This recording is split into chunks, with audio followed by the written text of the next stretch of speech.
Hello കൂട്ടുകാരെ, Google map ഓണാക്കിക്കോ. നമ്മൾ ഇന്ന് ട്രിപ്പ് പോകുന്ന ആദ്യത്തെ ബൈബിൾ ഹോം ആദം അപ്പച്ചന്റെയും ഹൗവ അമ്മച്ചിയുടെയും ഏദൻ ഗാർഡൻ ആണേ. കൂട്ടത്തിൽ ബൈബിളും തുറക്കണം കേട്ടോ.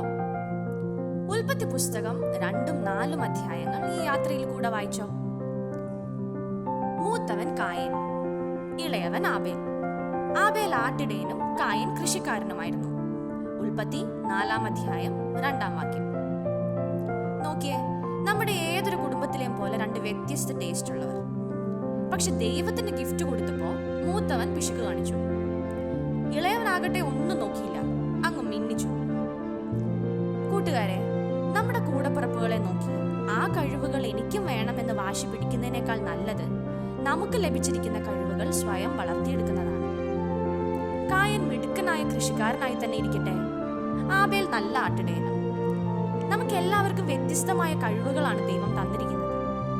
പാട്ട് പാടുന്നവർ നന്നായി പാട്ട് പാടട്ടെ, ഡാൻസ് കളിക്കുന്നവർ നന്നായി ഡാൻസ് കളിക്കട്ടെ, പടം വരയ്ക്കുന്നവർ നന്നായി പടം വരയ്ക്കട്ടെ.